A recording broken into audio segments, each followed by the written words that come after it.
안녕하세요. 요즘 경제 돌아가는 거 보면 또 연준이 하는 말들을 들으면 정말 헷갈린다. 종잡을 수가 없다. 이런 생각 많이들 하시죠. 그래서 오늘 이 표면적인 뉴스들 너머에 진짜로 숨겨진 경제의 모습은 과연 뭘지 그걸 한번 같이 파헤쳐 보려고 합니다. 금융 전문가 문홍철님의 말인데요. 여러분은 지금부터 금융시장에 있는 대부분의 사람들, 심지어 관료들조차 잘 모르는 것을 배우게 될 것이다. 와, 이게 오늘 우리가 다룰 내용의 핵심을 딱 짚어주는 말 같아요. 그러니까 주류 언론에서는 잘 이야기하지 않는 시장의 진짜 숨겨진 작동 원리가 뭔지 그걸 알아야 경제를 더 깊이 볼 수 있다는 거죠. 자, 그럼 진짜 본격적으로 한번 시작해 볼까요? 첫 번째는 연준이 보내는 이 혼란스러운 신호들에 대한 이야기입니다. 아니, 왜 우리가 듣는 거랑 실제로 일어나는 일이 이렇게 다른 걸까요? 최근에 있었던 FOMC 발표 다들 기억하시죠? 와, 시장이 생각했던 것보다 훨씬 매파적인 발언들이 막 쏟아져 나왔잖아요. 그래서 다들 엄청 혼란스러워했고요. 바로 이 지점에서 첫 번째 의문이 딱 생기는 거예요. 보세요. 파월 의장은 공개적으로 나와서 고용시장이 식고 있다, 경계를 늦추면 안 된다, 이렇게 긴축을 강조하는데 정작 연준 내부에서 나오는 그 깊이 있는 연구 보고서들을 뜯어보면 어라? 전혀 다른 이야기를 하고 있다는 분석이 나온 거죠. 자, 그럼 대체 이 엇갈리는 신호를 어디서부터 풀어야 할까요? 그 실마리가 바로 연준이 긴축을 해야 한다고 주장하는 핵심 근거, 바로 고용시장에 숨어 있습니다. 약해지는 일자리 시장이라는 게 과연 진짜일지 한번 그 신화를 깨부숴 보겠습니다. 보통 우리가 뉴스에서 맨날 듣는 이야기가 이거잖아요. 월간 일자리 증가수가 5만 개 정도로 뚝 떨어졌다.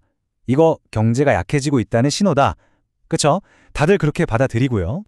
그런데 말이죠. 한 전문가가 바로 이 통념을 정면으로 반박하는 증거를 찾아냈습니다. 그리고 진짜 놀라운 건 그 증거가 다른 데도 아니고 바로 연준, 그것도 댈러스 연준이 낸 보고서에서 나왔다는 거예요. 여기서 정말 기존 상식을 완전히 뒤엎는 분석이 나옵니다. 뭐냐면 이민자가 줄어드는 것 같은 인구 구조의 변화 때문에 이제 미국 경제는 예전처럼 매달 막 25만 개씩 일자리를 만들 필요가 없다는 거예요. 건강한 상태를 유지하는 데 필요한 숫자가 확 줄었다는 거죠. 그 새로운 기준점, 이른바 골디락스 숫자가 얼마냐? 바로 월 4만 개라는 겁니다. 그럼 이런 질문이 생기죠. 아니, 이민자 수가 왜 이렇게 갑자기 확 줄었을까요? 보통은 특정 정부의 정책 때문이다 이렇게들 생각하기 쉬운데 전문가는 그게 아니라고 말합니다. 훨씬 더 깊은 곳에 진짜 경제적인 이유가 숨어 있다는 거죠. 이게 바로 핵심인데요. 이민자 수는 독립적인 변수가 아니라는 거예요. 경제 상황에 따라 움직이는 종속 변수라는 거죠. 쉽게 말해서 미국에 일자리가 많으면 이민자가 늘고 일자리가 줄면 이민자도 줄어든다는 겁니다. 그러니까 이민자 수 감소는 경제 문제의 원인이 아니에요. 오히려 이미 경제가 둔화됐기 때문에 나타나는 결과라는 거죠. 이건 미국 경제의 체력이 우리가 생각했던 것보다 훨씬 약해졌다는 신호일 수 있습니다. 자, 그럼 이야기는 올해 자산 시장의 가장 큰 미스터리로 넘어갑니다.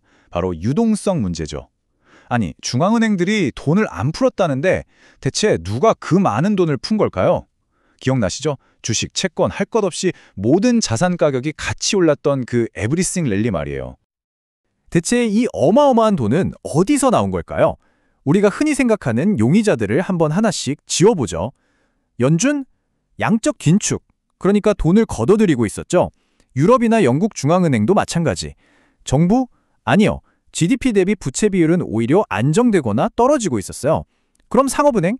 대출 증가세도 둔화됐습니다. 와, 이러면 진짜 범인이 누군지 미스터리가 점점 더 깊어지죠.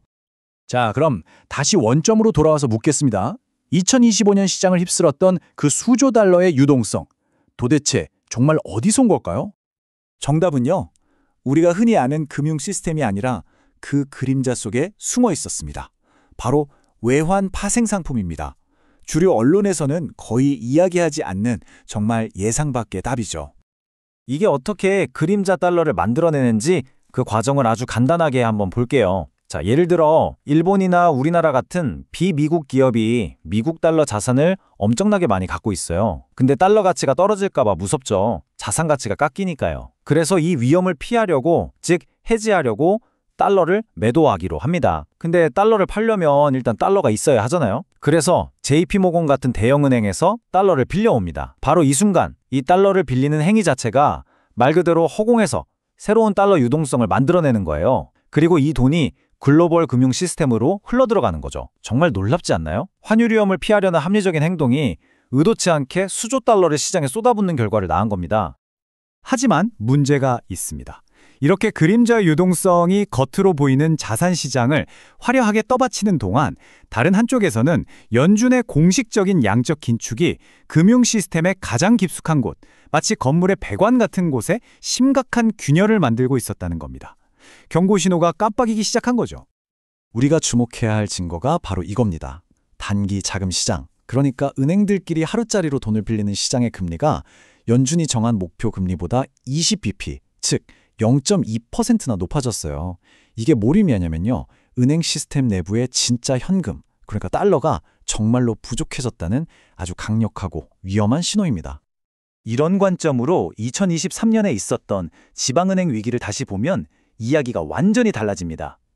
우리가 알기로는 그냥 상업용 부동산 대출 때문에 경영을 잘못해서 망했다, 이렇게 알고 있잖아요. 근데 그게 아니라는 거죠. 진짜 원인은 연준의 극심한 유동성 긴축 때문에 은행 시스템 전체가 바싹 말라가고 취약해졌기 때문이라는 겁니다. 그러니까 그 은행들은 그냥 몇몇 썩은 사과가 아니라 시스템 전체가 위험해졌을 때 가장 먼저 터져나온 희생양이었던 셈이죠. 자, 그럼 이 모든 조각들을 한번 맞춰볼까요? 결국 이 모든 상황이 가리키는 결론은 딱 하나입니다. 연준이 이제 어쩔 수 없는 선택의 기로에 섰다는 거죠.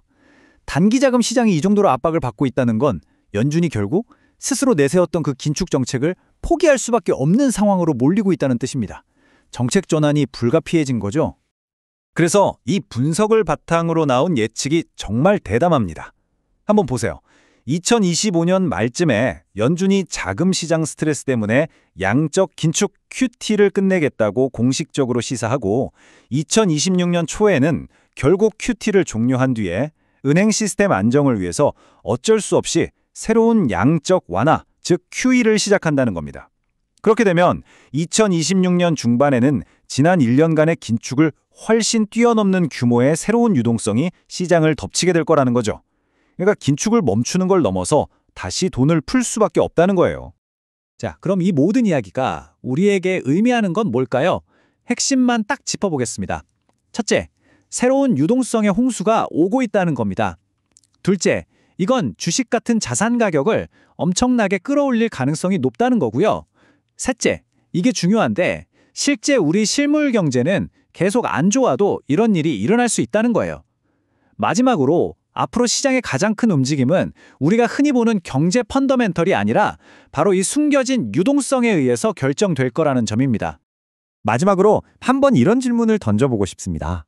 우리가 기억하는 지난 자산버블은 중앙은행들이 모두가 보는 앞에서 대놓고 돈을 찍어내서 만들어졌습니다. 그렇다면 혹시 다음 버블은 우리가 전혀 알아채지 못하는 이 어두운 그림자 속에서 이미 조용히 만들어지고 있는 건 아닐까요? 이 거대한 흐름, 앞으로 정말 예의주시해야 할 것 같습니다.